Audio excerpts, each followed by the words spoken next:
ಎಲ್ರಿಗೂ ನಮಸ್ಕಾರ. ಈ ಚಳಿಗೆ ಬಿಸಿ ಬಿಸಿಯಾಗಿ ಸಂಜೆ ಹೊತ್ತು ಏನಾದ್ರು ಖಾರವಾಗಿ ತಿನ್ಬೇಕು ಅನ್ನಿಸ್ದಾಗ ಒಂದ್ಸರಿ ಈ ರೀತಿ ಎಗ್ ಮಸಾಲ ಮ್ಯಾಗಿನ ಟ್ರೈ ಮಾಡಿ ನೋಡಿ, ತುಂಬಾನೇ ಚೆನ್ನಾಗಿರುತ್ತೆ. ಸೊ ಮೊದಲಿಗೆ ಒಂದು ಪ್ಯಾನಿಗೆ ಅರ್ಧ ಚಮಚ ಎಣ್ಣೆ ಹಾಕೊಳ್ತಾ ಇದ್ದೀನಿ. ಎಣ್ಣೆ ಬಿಸಿ ಆದ ನಂತರ 2 ಮೊಟ್ಟೆನ ಹೊಡೆದ್ಬಿಟ್ಟು ಹಾಕೊಳ್ತಾ ಇದ್ದೀನಿ. ಹಾಗೆ 1/4 ಚಮಚ ಉಪ್ಪು ಮತ್ತೆ 1/4 ಚಮಚ ಪೆಪ್ಪರ್ ಪೌಡರ್ನ ಹಾಕೊಂಡು 1 ರಿಂದ 2 ನಿಮಿಷ ಎಗ್ನ ಸ್ಕ್ರಾಂಬಲ್ ಮಾಡಿಬಿಟ್ಟು ಸಪರೇಟಾಗಿ ಎತ್ತಿಟ್ಕೊಳ್ತೀನಿ.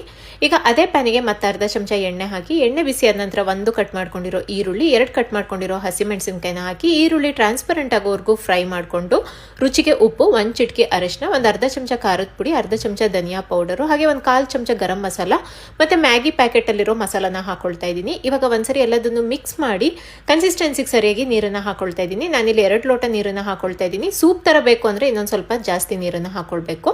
ಇವಾಗ ಒಂದ್ಸರಿ ಎಲ್ಲದನ್ನು ಮಿಕ್ಸ್ ಮಾಡಿ ನೀರನ್ನ ಬಿಸಿ ಆಗ್ಲಿಕ್ಕೆ ಬಿಡ್ತೀನಿ. ನೀರು ಬಿಸಿ ಆಗಿದ ನಂತರ ಮ್ಯಾಗಿನ ಹಾಕೊಂಡ್ಬಿಟ್ಟು ಒಂದ್ಸರಿ ಎಲ್ಲದನ್ನು ಮಿಕ್ಸ್ ಮಾಡಿ 1-2 ನಿಮಿಷ ಇದನ್ನ ಬಿಸಿ ಮಾಡ್ಕೊಳ್ತೀನಿ. ಅಷ್ಟರೊಳಗೆ ಮ್ಯಾಗಿ ಎಲ್ಲ ಬೆಂದೋಗ್ಬಿಡತ್ತೆ.